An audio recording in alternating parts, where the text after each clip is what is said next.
curve a sua cabeça e curve o seu coração também diante do Senhor. Deus amado, obrigado por mais um domingo, igreja reunida. Nos ajude a sermos sensíveis ao teu trabalho em nós. Remove de nós todo o orgulho, toda a soberba, porque a tua palavra diz que o Senhor resiste aos soberbos e orgulhosos e modifica o nosso coração, transforma o nosso caráter, muda a nossa conduta de vida.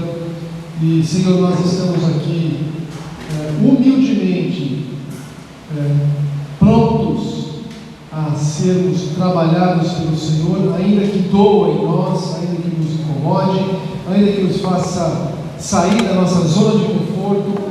Senhor, estamos aqui para ser trabalhado e aperfeiçoado pelo Senhor. Toma o nosso coração nas tuas mãos e que da nossa parte haja sinceridade diante do Senhor em tudo que vamos fazer, nos recados, nas músicas e na exposição da tua palavra. Oramos assim, em nome de Jesus, amém e amém. Vamos começar cantando.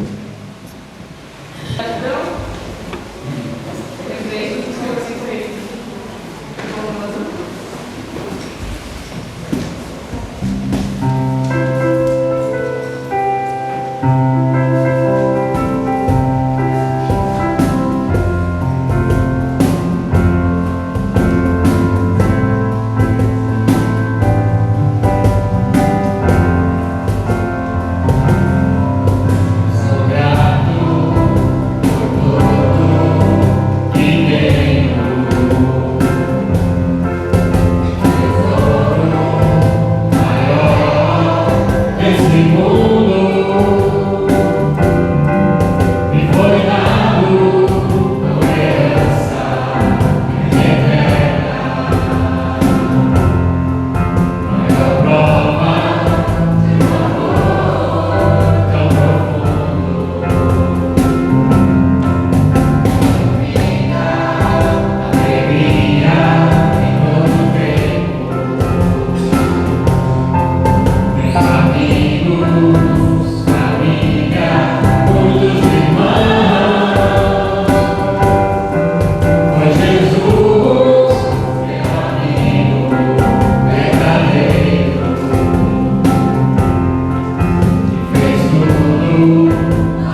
agora de fazer aquilo que Deus espera que a gente faça. E sempre Deus é um Deus que se importa com o nosso coração.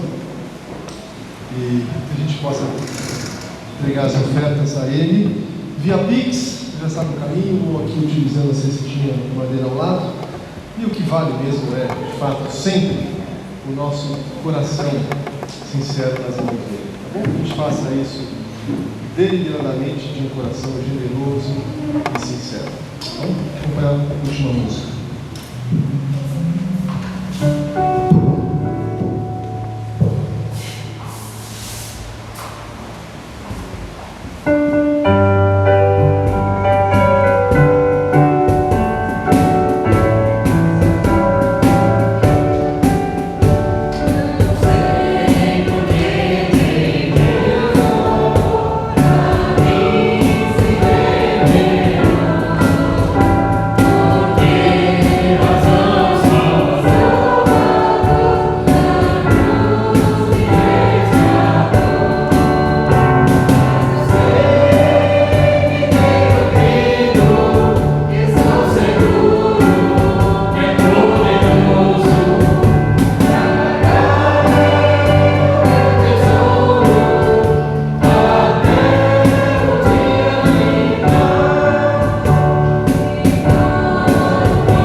cantássemos e para que a gente pudesse se ouvir. Só colocar agora, mas daqui a pouco, né? Daqui a pouco? Põe ou põe? Você na minha experiência com o microfone é uma das melhores. Aqui. Joia, obrigado, mano. Ok, queridos. Vamos ter agora um período de oração. Deixa eu fazer um pouco diferente hoje. E a gente vai fazer o seguinte. Primeiro, só aqui o pessoal do centrão aqui, cadeira cativa. E o pessoal aqui do meu lado esquerdo aqui, tá? Depois essa galerinha aqui também da cadeira cativa aqui. Então, pedidos de oração, motivos de gratidão. Eu quero ouvir o pessoal daqui primeiro e daqui. A gente ora, depois a gente ora por a turma daqui. E aí, queridos? Fala, Simone. Quero agradecer porque agora a gente fez uma bateria de exame semana passada. E a gente estava achando que era um problema e na verdade era outro bem melhor. Bom. Deus foi muito maravilhoso e agora realmente está tudo. Simone agradece porque os exames estão em ordem e é incrível como a gente, eu falo por mim também, enfim, tem a tendência de sempre achar que tem um problema, né? É nossa natureza. A gente fica querendo abrir um envelope assim e já começa quase que torcer para estar tudo ruim, né? Deus é bom, que bom por isso. Guarizo, quer falar, mano? Você queria falar alguma coisa? Guarizo. Eu achei que você queria falar. Tá bom. Guarizo agradece também. Legal. Ok. Turminha, e aí? Rosângela, pode falar. Sim. O pai dela partiu, é crente, né?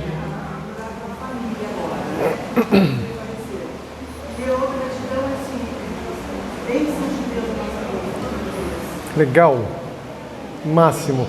Rosângela agradece pelas bênçãos de Deus na vida deles, esses últimos dias, e pede oração pela família do pai da dona Geni, que nós oramos semana passada. Ele é crente, gente. Está desfrutando da glória celestial lá com o Senhor. Olha que bênção.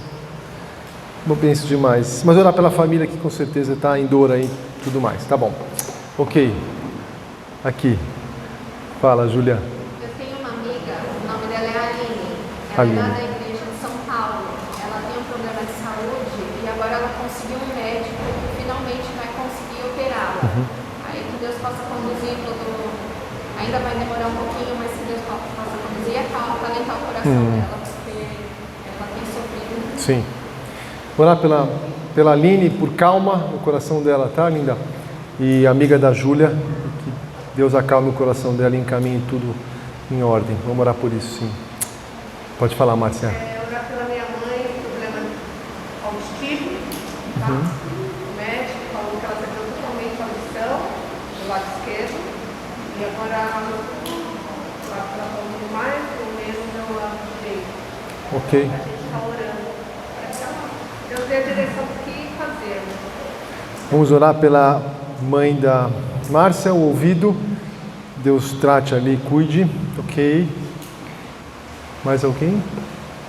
Daqui a pouquinho eu vou aí. Obrigado, querida. Eu vou orar primeiro para essa turma aqui, já vou aí. E alguma criança desse lado aqui? Já vou aí também. Peraí. Guarizão.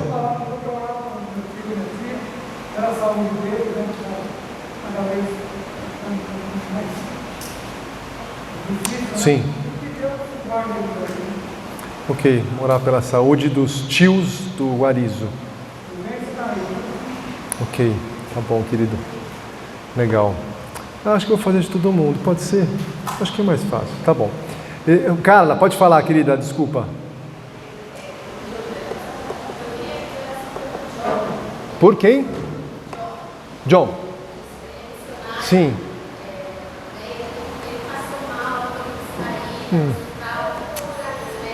Tá. Sim. Ele está em Roraima, né? Rondônia.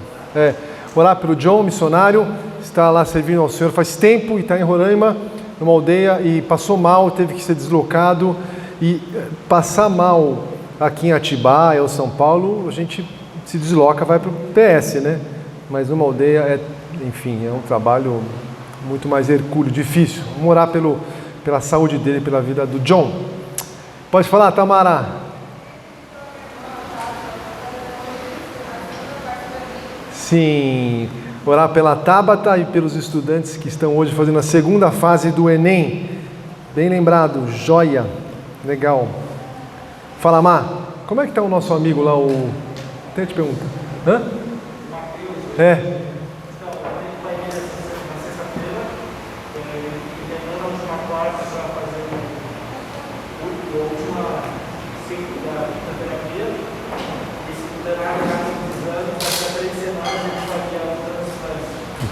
Medula.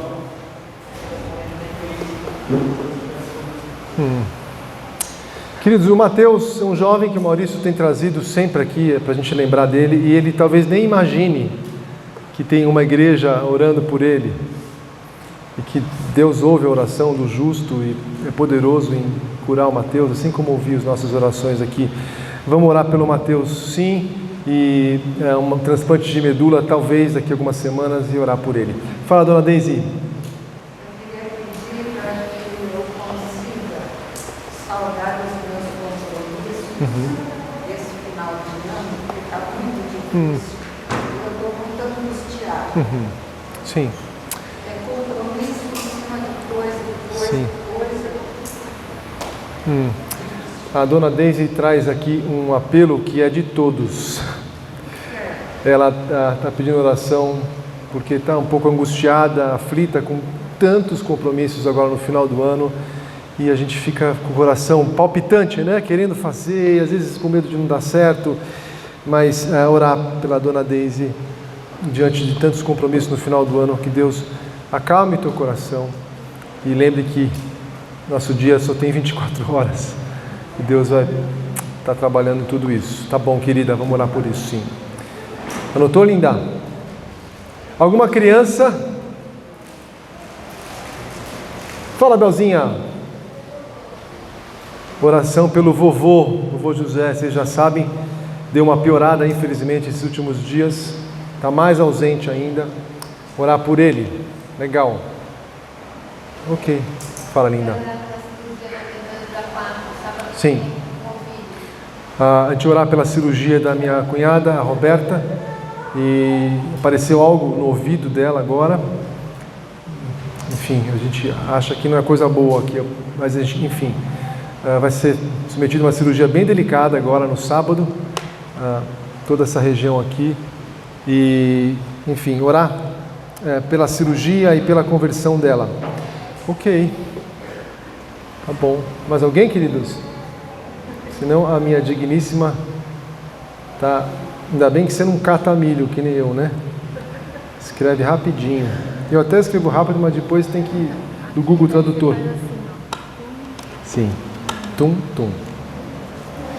Queridos, vamos curvar o nossa serviço e o nosso coração diante do Senhor e orar e juntos clamar ao Senhor por essas vidas, tá bom?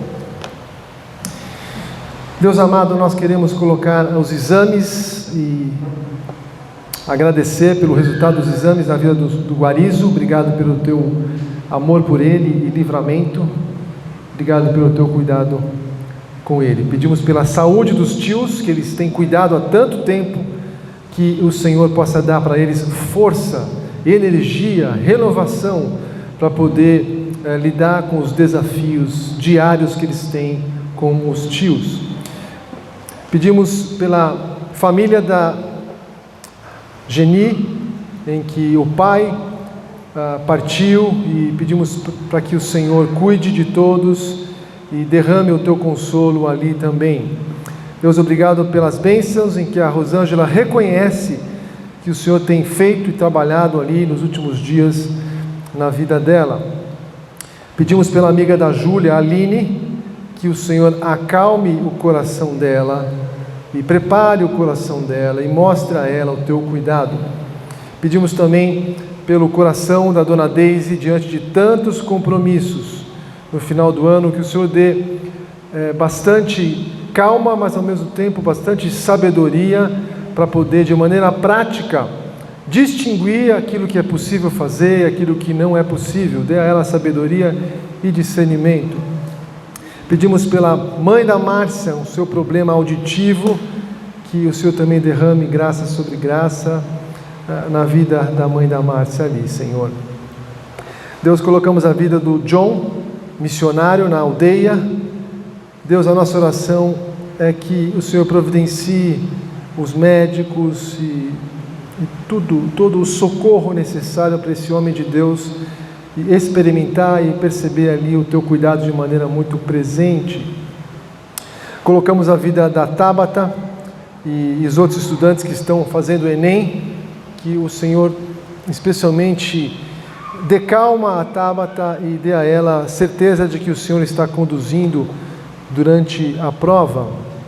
Colocamos a vida do Mateus, jovem com câncer, já lutando há tanto tempo com câncer, que o Senhor também mostre ao Mateus que o Senhor é bom, que o Senhor existe e que há um Salvador bem perto dele e que o Senhor o encontre e o salve, Pai. Peço por cura também pela vida do Mateus.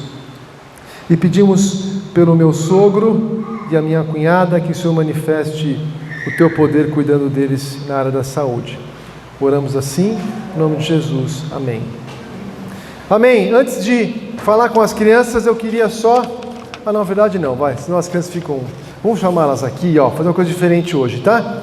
Então as crianças queridas e as professoras, fiquem aqui assim, ó, um pouquinho. Eu vou orar rapidinho. As professoras podem vir para as crianças verem que vocês estão vindo. Fica aqui, ó. Eu quero só orar por vocês.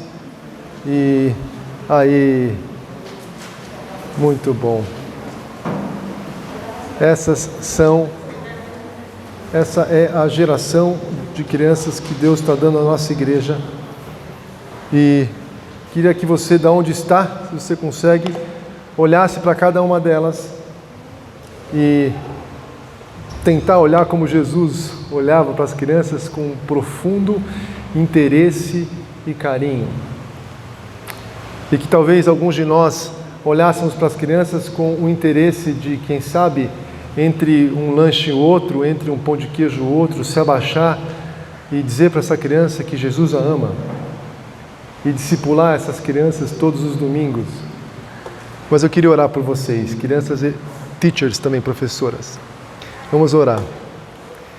Deus amado, pedimos que o Senhor abençoe essas crianças, bem como abençoe as famílias, os pais, e pedimos que essas crianças cresçam aprendendo de que a Bíblia não é um livro de regras, mas é um livro que conta a história de um Salvador, que por amor a elas, veio e se entregou por elas.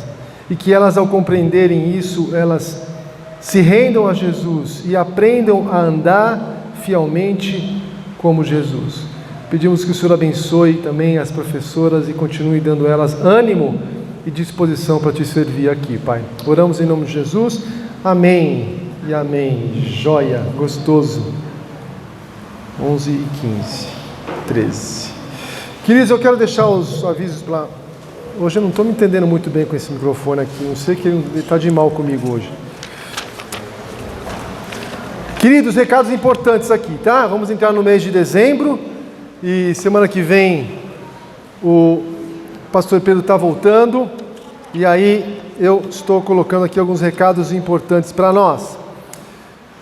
Bem importante, domingo que vem, acredito que 9h30, o Pedro vai confirmar ainda, tá? Mais provável 9h30, há uma convocação, tá bom? Quase uma intimidação, para que os membros, todos podem participar, mas os membros venham para a assembleia, uma assembleia importante que o pastor Pedro vai tratar questões importantes aqui. Todo mundo pode vir, claro, é bom que venha para ver a vida da igreja, mas só os membros podem de fato votar em caso de votação, enfim.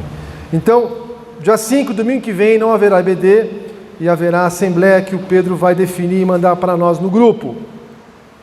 Lembrando que em dezembro não haverá IBD e que o horário do culto, vocês vão ter que ler o livro, hein, gente? Eita, nós vamos ter que ler o livro, ler bastante, que aí o ano que vem a gente vai continuar, tá bom? Penso que acabou. Tem mais umas 4, 5 aulas ainda. Vai lendo. Culto 10h30, tá?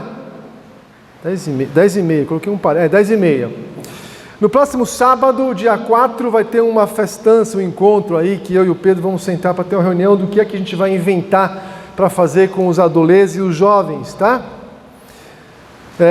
Dia 12, vamos ter um dia muito memorável, bonito aqui na nossa igreja, o batismo, junto com a festa de confraternização de fim de ano da nossa igreja, que vai ser no projeto Alcance. Reserva essa data, dia 12 de dezembro. E o restante aqui é aquilo que você já tem acompanhado há algumas semanas, eu não preciso mencionar. E é isso. Tá bom? Recado dado.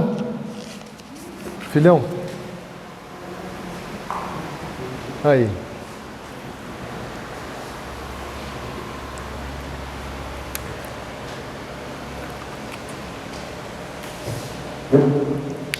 Engraçado, uma sensação estranha que tem que falar mais alguma coisa. Sabe quando você falta alguma coisa? Mas acho que não falta, né?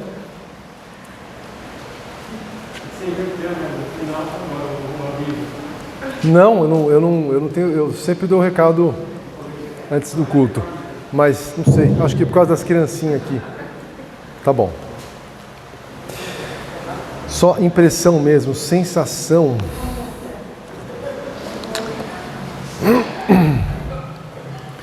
Vou pedir para você ir abrindo, enquanto eu abro aqui, o livro que estamos estudando de Amós. É isso? Os perdidos vão abrir Amós aí. Estamos estudando, quem está estudando Amós é você, né, linda? É isso, né? Estamos estudando o livro de Colossenses e desculpa se talvez você teria expectativa que a gente já teria no capítulo 3, mas tem muito limão para fazer limonada aqui e tem conceitos que não dá para avançar muito e a gente nem precisa ter pressa, né? Porque é a palavra de Deus, a gente vai aprendendo e não tem problema. E eu prefiro não correr. Quando dá para correr, a gente corre. Por enquanto, a gente vai mais devagar aqui. Muito bom. Eu coloquei no boletim, você não vai ler aí, tá bom? Conhecimento e poder, tá? Conhecimento e força. Eu acabei de mudar ali com o Mateusão. Falei, mano, muda aí para força. Eu prefiro estar mais contextualizado com o que eu vou ensinar, que eu vou abordar aqui com vocês, tá? O conhecimento e a força que vem de Deus. Duas coisas que o mundo busca incansavelmente nos dias de hoje: conhecimento e força. Não faltam plataformas de acesso a conteúdos que tragam conhecimento. Não faltam boas plataformas. Tudo para prover para você e para mim conhecimento, e isso é bom. Não faltam oportunidades para você conhecer lugares novos, e isso é bom também. Não falta oportunidade na vida, especialmente para aqueles que são mais solitários, oportunidade, e isso não é bom, oportunidade para conhecer pessoas novas, novos irmãos, novos relacionamentos, e a vida oferece essas boas oportunidades de conhecimento. Mas eu queria que você agora pensasse se chegasse a você e a mim a oportunidade da sua vida, aquela que você fala, essa que chegou na minha mão, que eu não posso desperdiçar. Imagina que chegou a você a oportunidade de você ter acesso a nada mais, nada menos do que o conhecimento da vontade de Deus. Se chegasse a você e se você descobrisse que você, homem, mulher, criatura, pequeno, frágil, imprevisível, se chegasse a você a chance da sua vida de poder saber qual é a vontade de Deus para a sua vida. O que você faria com a sua vida se você tivesse acesso a descobrir sobre o conhecimento da vontade de Deus para você? Força é outra coisa que o mundo tem buscado, e eu falo força no sentido de energia, de ânimo, de disposição. O mundo e nós estamos buscando força para viver. Como diz o livrinho antigo, que acho que foi o livro que Deus usou para a minha conversão, Força para Viver, um livro azul assim, do ex-atletas de Cristo, um ministério que tinha, que alcançou muita gente no passado. Força para viver. Todos nós, todas as pessoas do mundo, de alguma maneira estão buscando força para viver. Queridos, tem gente que não tem ânimo para levantar de manhã mais. Perdeu força para viver, perdeu a disposição. Pessoas vão buscando força para viver em todo tipo de estratégia, e não são erradas em si mesmo. Eu preciso de uma boa viagem para renovar as minhas forças, eu preciso talvez começar a me exercitar na melhor academia que tem de Atibaia, academia do Galção. Queridos, nós estamos a todo tempo buscando conhecimento e força para viver. Mas, se chegasse a você e a mim a chance de ouro de ouro, a chance da nossa vida de receber não só o conhecimento de Deus, mas receber a força e o poder de Deus para mim e para você. O que você faria diferente em sua vida se você recebesse do poder e da força de Deus? Abre em Colossenses capítulo 1, eu vou ler a partir do versículo 9. E nós vamos conversar sobre conhecimento e força. Por essa razão, desde o dia em que o ouvimos, não deixamos de orar por vocês e de pedir que sejam cheios do pleno conhecimento da vontade de Deus, com toda a sabedoria e entendimento espiritual. O que Paulo está pedindo aqui para Deus, e é interessante que Paulo não consegue ir dormir um dia sem dizer, opa, não posso dormir hoje, sem pedir algo para Deus. É a ideia quando ele diz, nós não deixamos de orar por vocês. Paulo não conseguia ficar sem dormir, porque ele tinha que dobrar o seu joelho e dizer, Senhor, eu quero pedir algo muito especial ao Senhor, se o Senhor pode me ouvir. E Paulo pedia, literalmente, olhando para o texto mesmo, é que aquelas pessoas, bem como eu e você aqui sentados, fôssemos preenchidos do conhecimento da vontade de Deus. Essa é a ideia do texto. Copo que transborda. A gente às vezes está cheio de conhecimento, ou queremos estar cheio de beleza, ou cheio de si. Mas Paulo gasta o tempo dele em oração dizendo, Senhor, transborda o coração daquelas pessoas, deixa cheio o coração deles do pleno conhecimento da tua vontade. Claro que Paulo aqui não está interessado e não está pedindo a Deus que você e eu tenhamos um conhecimento meramente teórico, meramente erudição intelectual. Paulo, quando fala em conhecimento, no sentido, ele não está querendo, pedindo a Deus que aquela igreja guarde o maior número de versículos possível, ainda que isso seja muito bom. Conhecimento aqui não está relacionado com a sua capacidade de guardar informação. O conhecimento do qual Paulo clama que Deus produza neles é o conhecimento da vontade de Deus. Então Paulo pede por conhecimento e compreensão da vontade de Deus. Conhecimento e compreensão.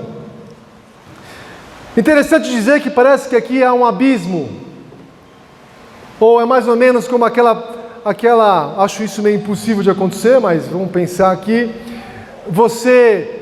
teu filho ganha um Lego, ou você ganha um Lego, e esse Lego está na caixa fechada há meses e anos, e você não monta. Ele está lá, mas você não monta. Ou talvez você ame quebra-cabeça, você ganha um quebra-cabeça, e ele está na caixa e você não monta. Ou talvez como um atleta que corre, mas ele está treinando a sua corrida sentado numa mesa e ouvindo tutoria do YouTube. Ele não vai para a pista correr.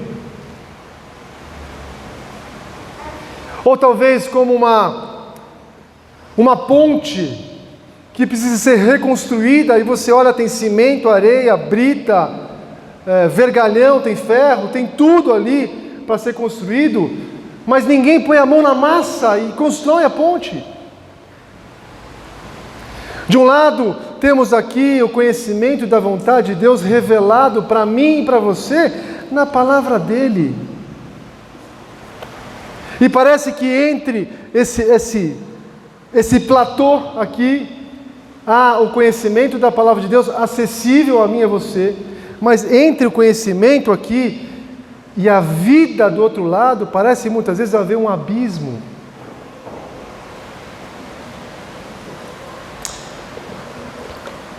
Eu gosto demais do testemunho de uma moça simples, em que foi dar o testemunho na igreja e o pastor disse: como é que você sabe que você se converteu? E ela disse: ora, pastor, publicamente ela disse, eu, antes de entregar a minha vida a Cristo, quando os meus patrões saíam, eu limpava de qualquer jeito a casa. Ixi, fingia que fazia as coisas, não via a hora chegar, a hora de eu ir embora. Depois que eu aceitei a Jesus, eu limpo a casa melhor quando eles não estão. Sabe o que é isso? Sabe o que é isso? É o conhecimento revelado da vontade de Deus e vivido na prática. Queridos, prestem atenção, vocês todos aqui, todos vocês, amados, prestem atenção. O propósito da revelação da vontade de Deus é um só: conduta de vida. Deus não revelou o conhecimento dele a não ser para viver uma conduta de vida. 3 Cs, para ficar fácil de você lembrar. Nós conhecemos e compreendemos a vontade de Deus por meio da palavra dele, para que vivemos uma nova, 3º C, conduta de vida. Conhecimento deve gerar conduta. Paul Tripp, em seu maravilhoso livro que eu já citei aqui, Porque as Pessoas Mudam, ele começa a investigar nos Estados Unidos, nas igrejas, porque isso acontece aqui também. Por que os jovens, quando vão para a faculdade, a maioria se perde? E ele chega a uma conclusão interessante. Ele diz: o problema é que os jovens acham que não precisam de Jesus. Eles entendem que não há necessidade de um Salvador. Eles são autossuficientes.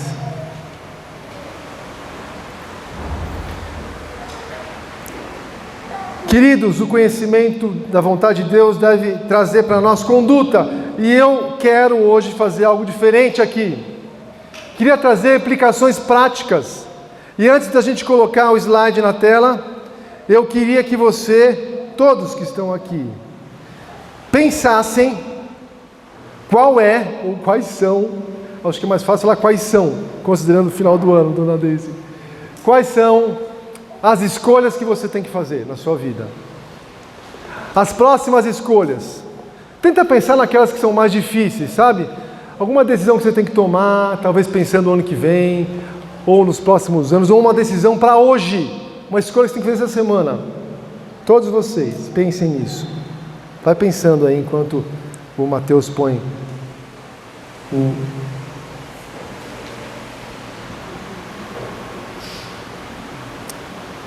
tá ali, não vai precisar. Ótimo. Queridos, você já pensou na escolha que você tem que fazer? Nas decisões que você tem que tomar? Pensaram aí? Estão pensando, né? Foi muito rápido. Tá bom. O que eu quero fazer com vocês hoje é trazer algumas implicações mais práticas. Afinal, o texto insiste, está dizendo aqui no versículo 9, que conhecimento da vontade de Deus deve revelar conduta de vida, coisa prática. E o texto fala que nós não podemos ficar como aqueles que andam de bike estacionária, spin. Você não sai do lugar, a bike não sai do lugar. A gente não pode viver na fé de maneira estacionada, estagnada. É claro, cada um tem o seu ritmo. Mas a gente tem que andar. Como eu disse aqui brincando já algumas vezes, eu quero, se Deus permitir, morrer bem velhinho do lado da cá e a gente chegar nos últimos dias dizendo como Deus foi misericordioso e gracioso com a gente. E como a gente conseguiu ao longo dos anos e partir mais parecido com Cristo. Isso seria um bom alvo para a vida de todos nós. Então, como o texto afirma e fala que conhecimento tem a ver com crescimento, com frutificar, lembra? Sejamos árvores carregadas de quê? Começa com J, jabuticabeiras, produzindo frutos. Eu quero trazer aqui algumas implicações, quero que você leia, diante das escolhas que você tem que fazer na sua vida. Esse material que eu pedi é do Davi Cáceres, um grande pastor e amigo meu. Trabalharam muito isso lá na Igreja Batista Pedras Vivas, sobre discernindo a vontade de Deus. Como é que nós, na prática, podemos utilizar algum tipo de caminho bíblico para perceber se as minhas escolhas de fato são boas escolhas, bíblicas escolhas. Eu vou falar para vocês, grande parte das escolhas que a gente faz, se a gente passar esse pente fino, a gente vai ver que a maioria delas não são sábias, tá bom? Então vamos lá comigo.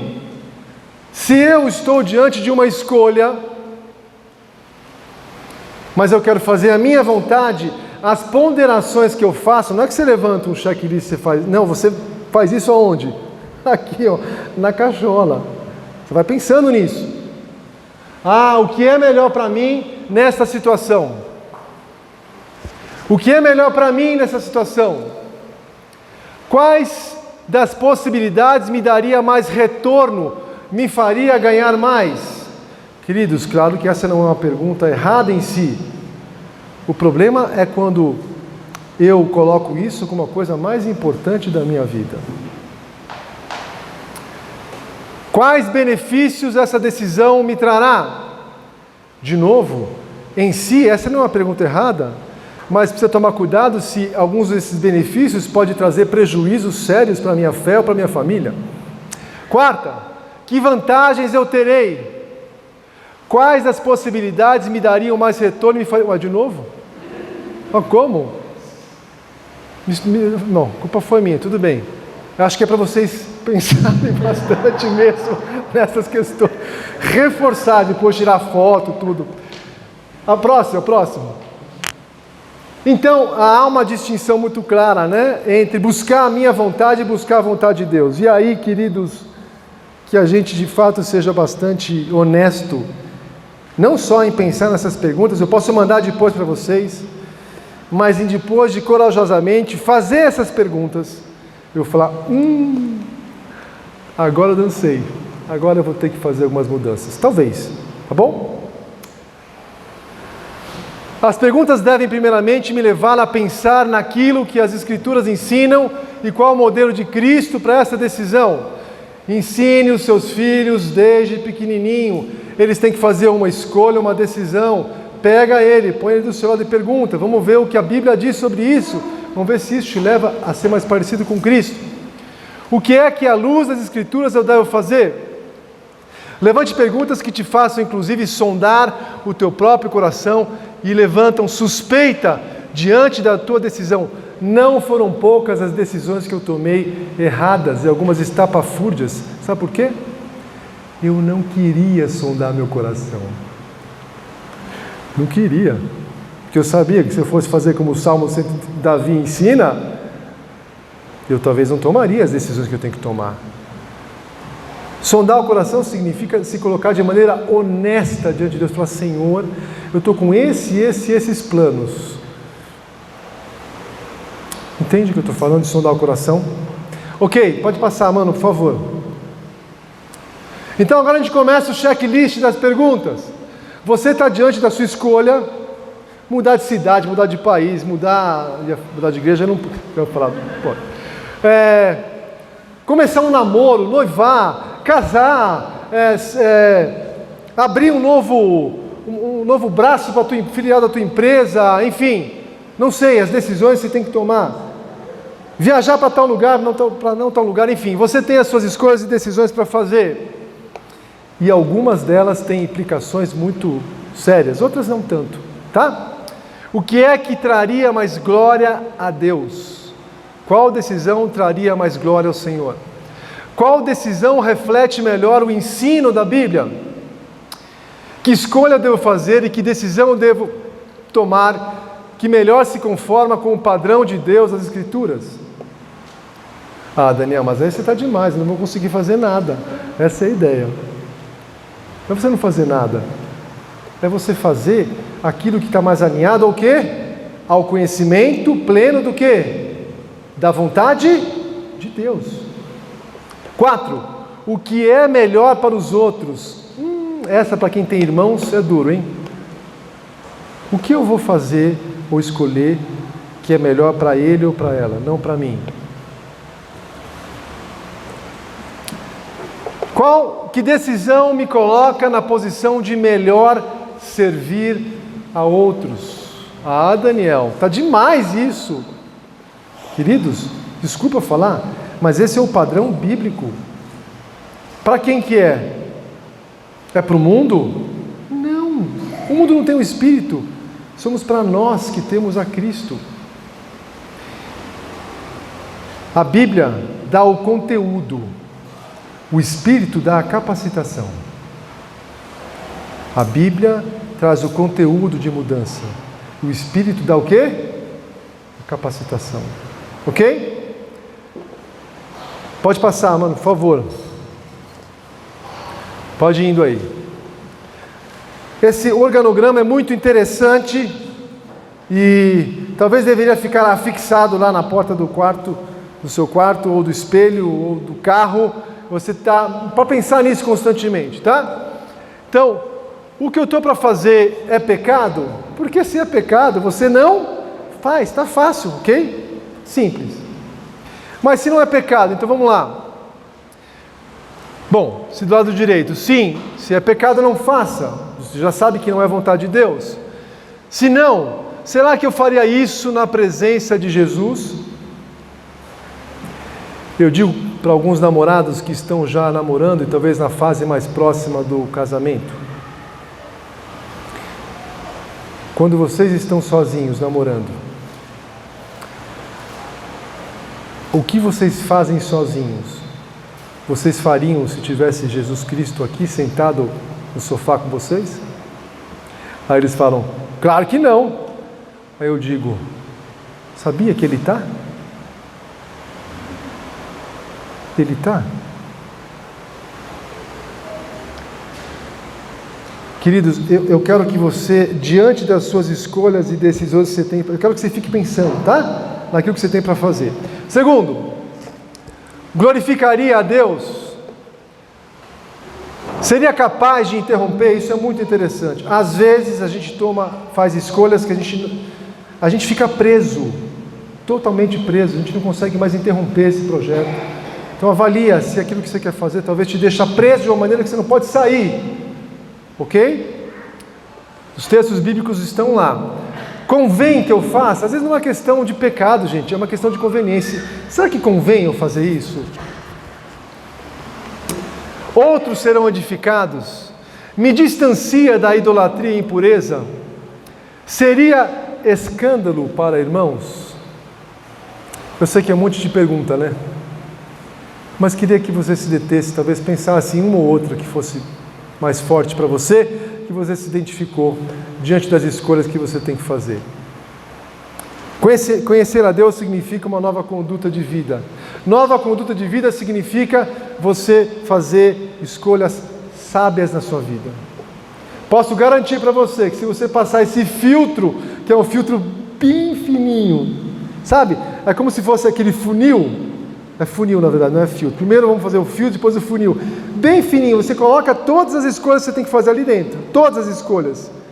E naquele cano final do funil, tem todo esse checklist de perguntas. Vamos ver o que sai depois no final ali. Tá bom?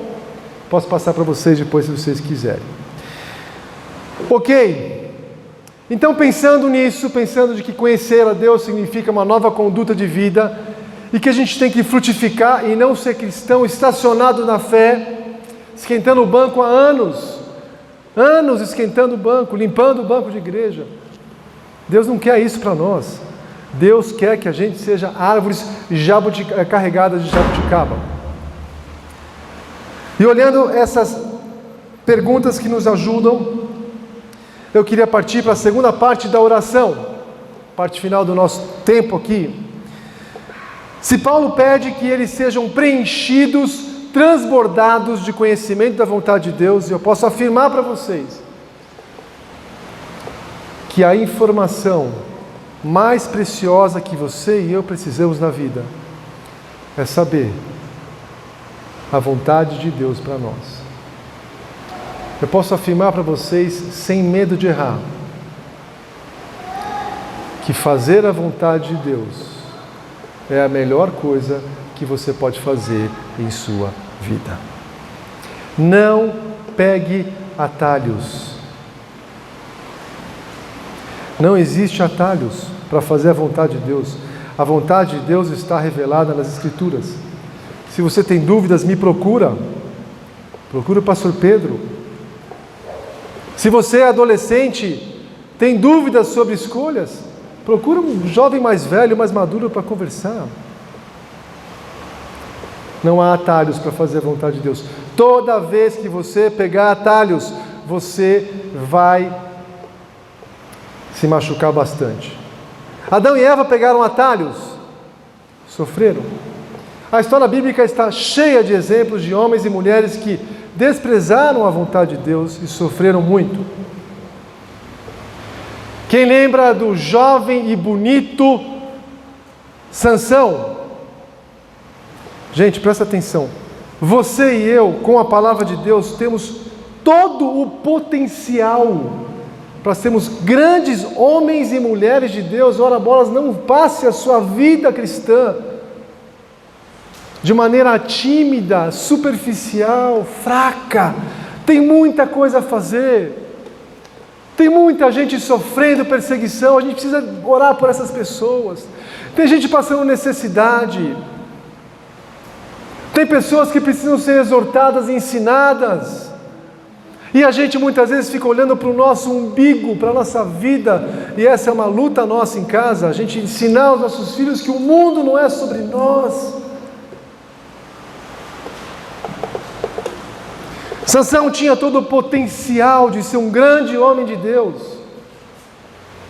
mas ele desprezou, ele pegou um atalho muito perigoso, atalho esse que jovens pegam.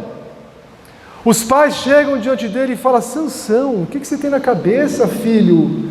Aqui tem muitas mulheres que são mulheres de Israel. Juízes capítulo 14, versículo 1 em diante. Filho, por que é que você está querendo buscar fora da cidade, fora do contexto das mulheres de Deus? Por que você quer ir fora? Por que você quer buscar mulheres que são pagãs? Vai corromper seu coração, filho. Mas Sansão, ele decidiu por um atalho. Sabe qual foi a resposta desse filho para essa mãe? Eu quero ela. E ponto final. Ok? Então, segue em frente com o seu atalho. E a gente sabe como foi a vida de Sansão e a tragédia que foi a vida dele. Maridos, sigam o atalho. Esposas, sigam o atalho.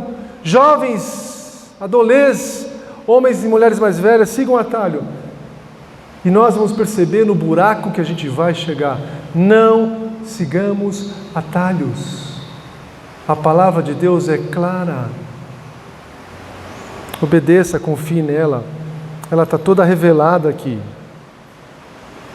Combinado? Mas Paulo pede que também nessa oração especial, e aqui serve também a você que é uma pessoa de oração, quando você orar, talvez usar esse modelo de Paulo, orar para que você seja cheio do conhecimento de Deus e da força dele. Paulo vai agora orar no versículo 10, 11, vamos ler o versículo 11 agora.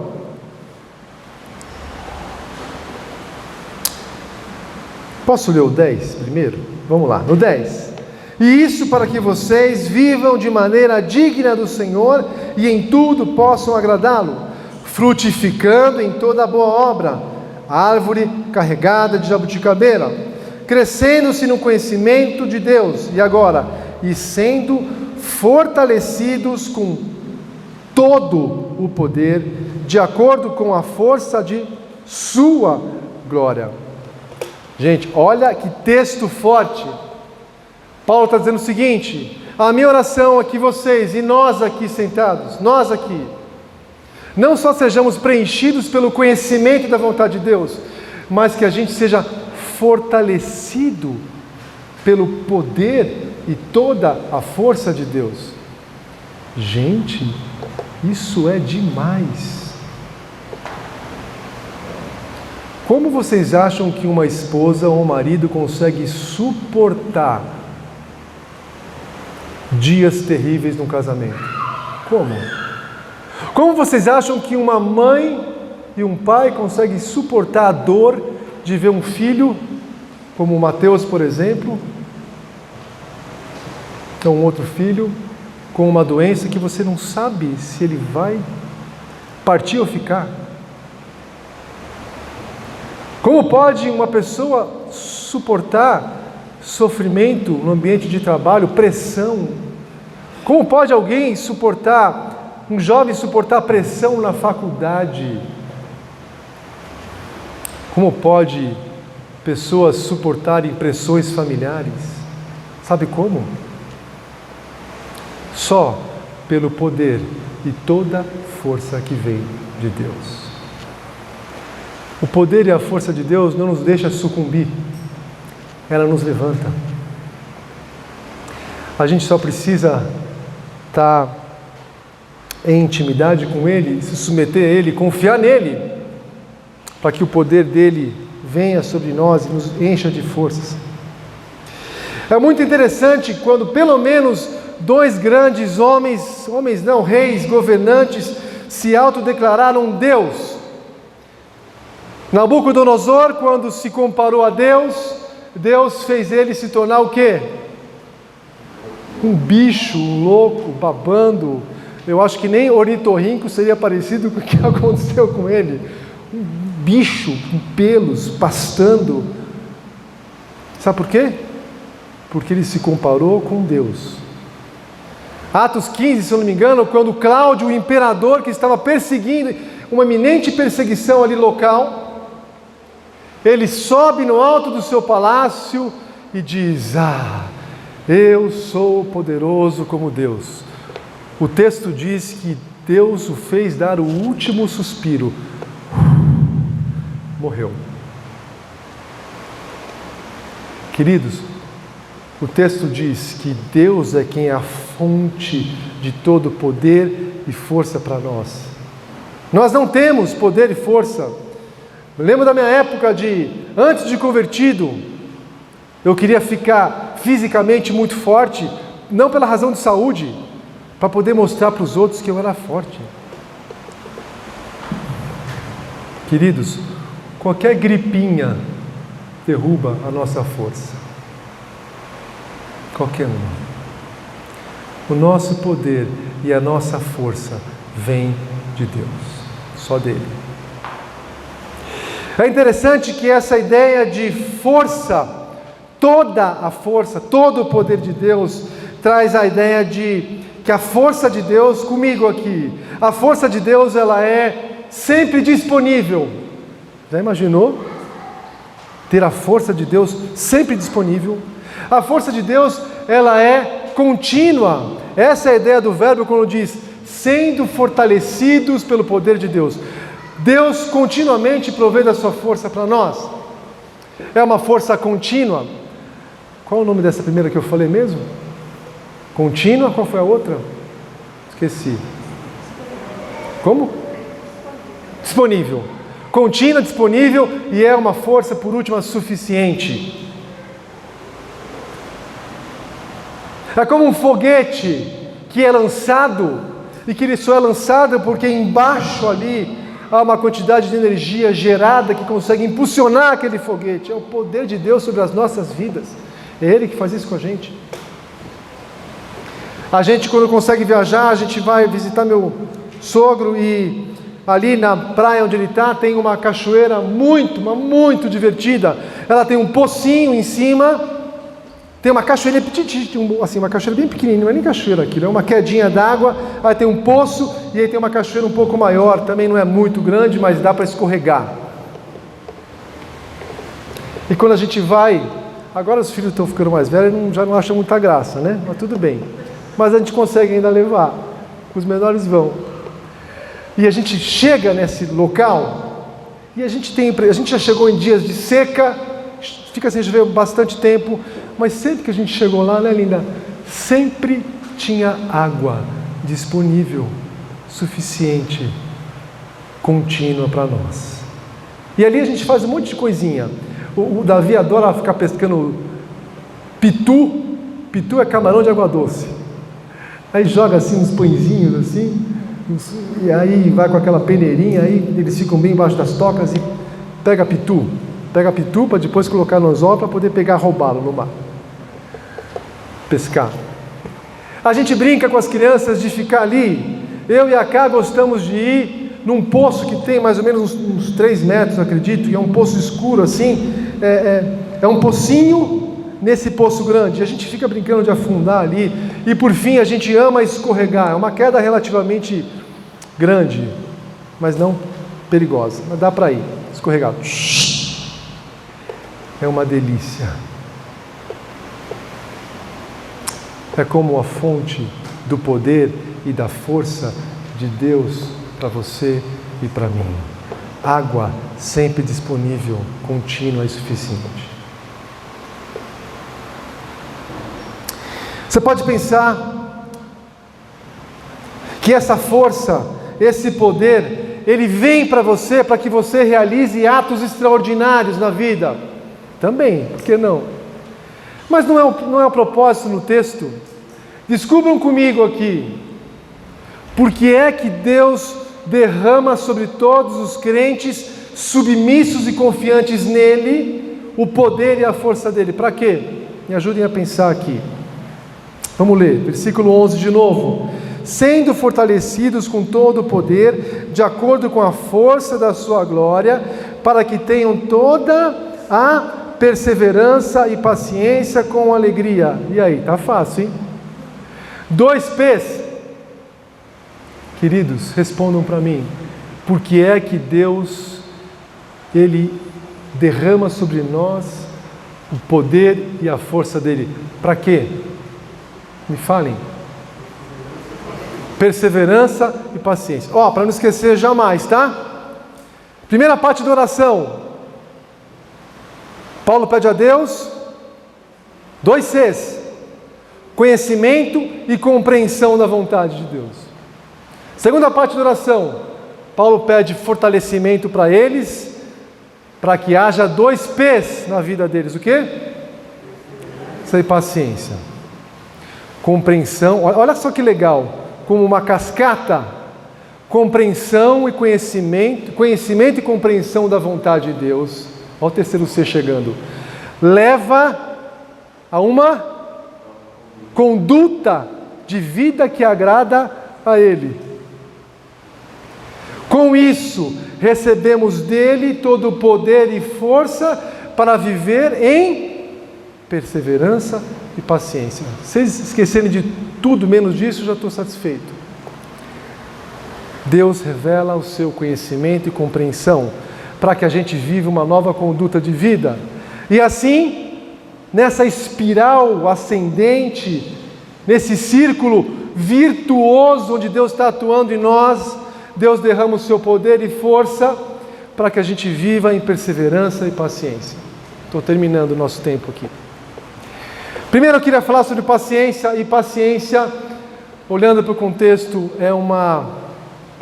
é como alguém que consegue enfrentar injustiça e aflição sem ficar revoltada ou revoltado.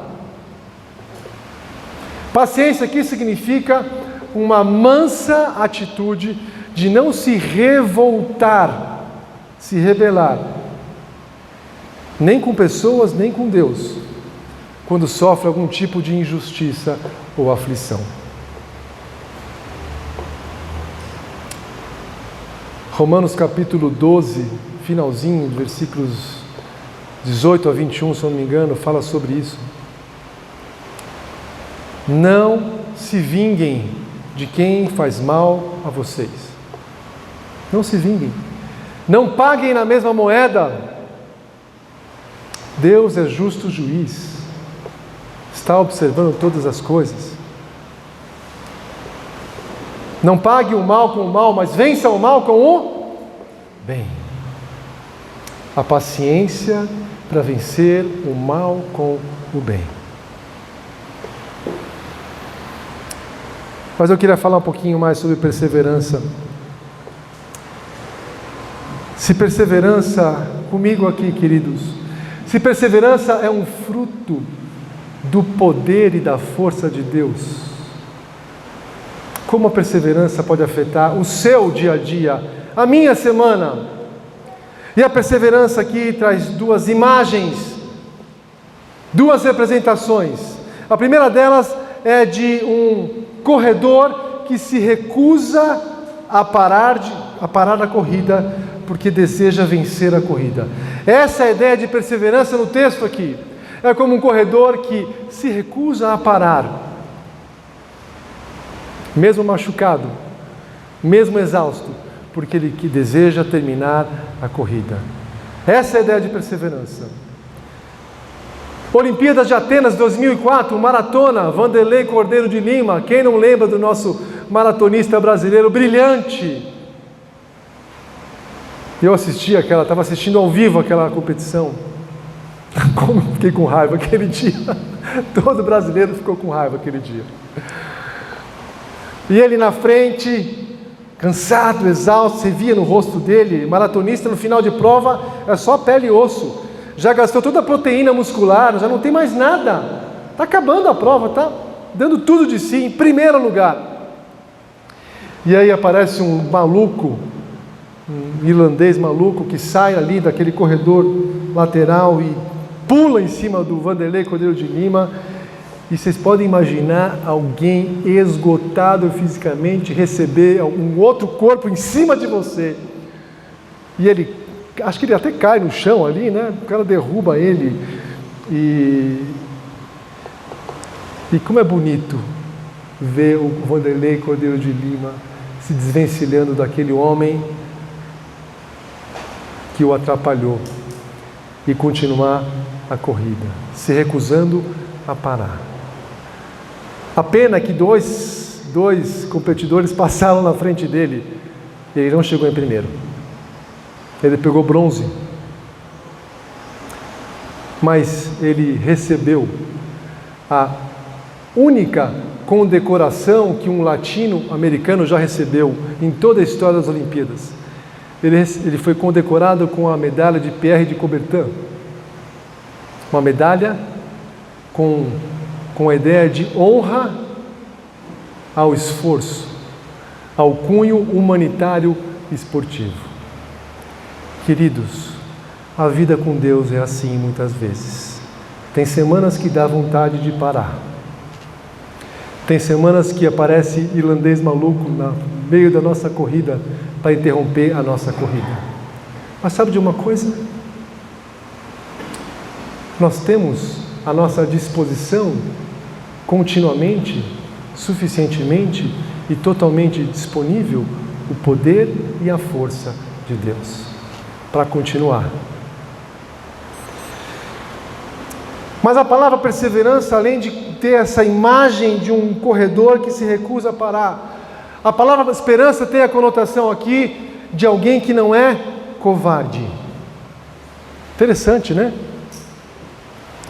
Perseverança aqui traz a ideia de alguém que não foge, não é marica, como dizia antigamente. Ele não foge quando a situação fica preta. Não é aquele cara que sai de fininho quando vê que o negócio vai ter problema. Perseverança aqui é alguém disposto a permanecer firme, mesmo quando vier dificuldades na vida. É isso que perseverança significa. Não fugir, não se acovardar. A melhor imagem que eu tenho é de Urias. Lembram? Não, Davi, desculpa, você pode ser o rei, mas os meus amigos estão morrendo no campo de batalha, desculpa. Eu não sou capaz de fazer isso com eles. A perseverança aqui tem muito mais sentido com lealdade.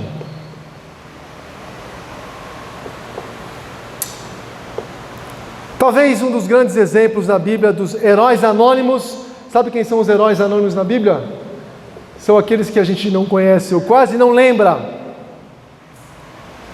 Mas um dos meus heróis anônimos preferidos, de alguém que viveu com perseverança, não se acovardou, foi um homem de nome diferente, chamado Micaías. 1 Reis, capítulo 22, vale a pena você ler essa história com bastante calma e devoção depois. Mas vou dar um resumo para você, para a gente terminar o nosso tempo. O rei Josafá e o rei Acabe, terrível rei Acabe de Israel, perverso rei Acabe do norte, chama o rei Josafá do sul para uma reunião importante. E o rei Acabe, estão comigo na cena? O rei Acabe chama Josafá e diz: vamos conversar uma coisa muito séria. Já fazem uns 3 anos mais ou menos que aquela região de Ramote e Gileade ali na Síria não foi dominada por nós. Eu acho que a gente tem que invadir aquele território e capturar para nós. O rei Acabe está falando isso para o rei Josafá. Josafá, ele dá aquela coçadinha na cabeça e diz assim para Acabe: não seria melhor você buscar o conselho de Deus antes? Eu queria ter Josafá como meu amigo. Que baita amigo. Você não quer?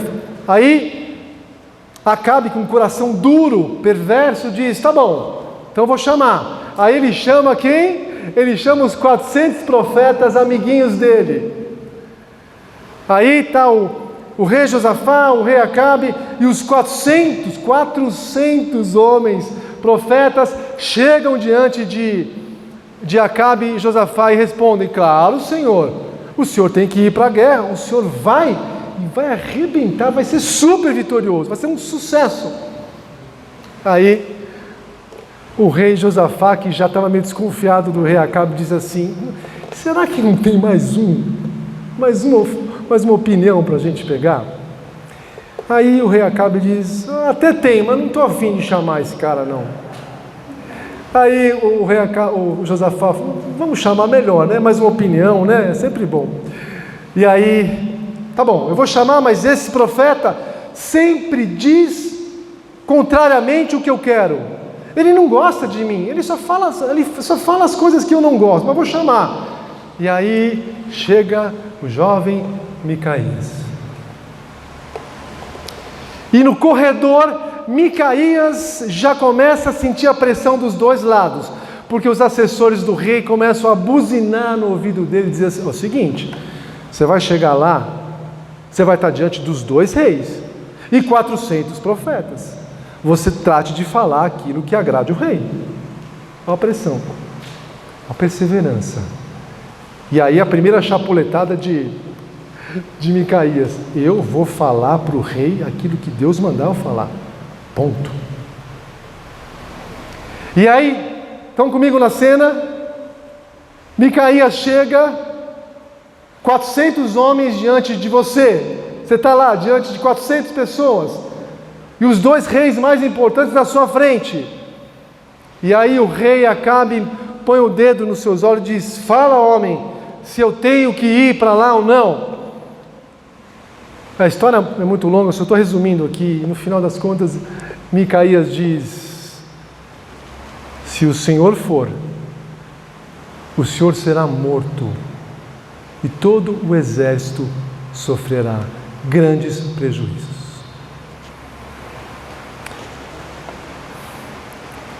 Micaías, fale aquilo que agrade ao rei. Micaías disse não. E a história é brilhante e ao mesmo tempo emocionante, porque sabe como termina a história?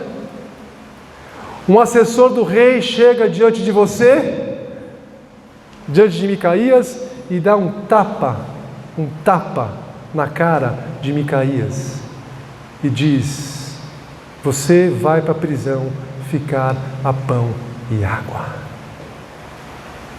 Sabe o que é isso? Perseverança. Sabe de onde vem? Poder de Deus e força dele. E ainda a história termina com Micaías indo para o calabouço a pão e água, e com a bochecha do rosto profundamente vermelha por tomar um tapa na cara, e ainda gritam para Micaías, e ele responde: o Senhor cumprirá a sua vontade, e todos serão destruídos e mortos. Queridos,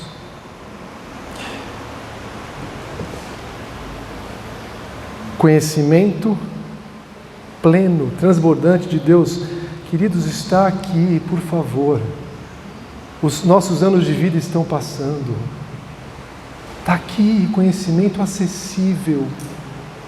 A gente gasta muitas horas, às vezes, conhecendo tanta coisa. Está aqui. Esse conhecimento e a compreensão gera conduta transformadora de vida. Essa conduta nova de vida, ela vai vir revestida pelo poder e a força dele, não nossa, para que a gente aprenda a viver a nossa vida com paciência e uma perseverança.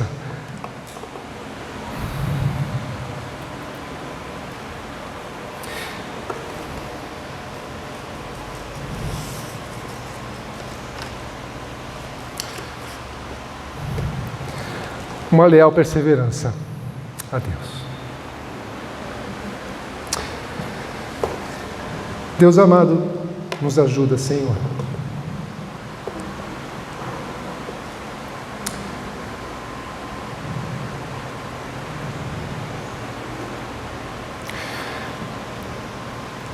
A olhar para esse texto desafiador, mas cheio de esperança, para nós que muitas vezes estamos vivendo uma vida medíocre, cristã. Senhor, tira de nós o conforto, a zona de conforto.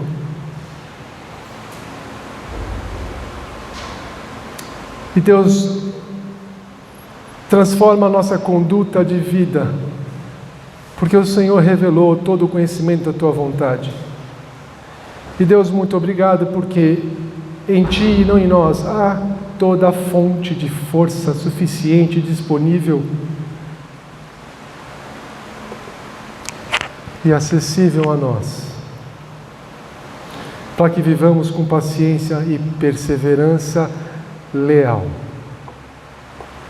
Oramos assim, em nome de Jesus. Amém.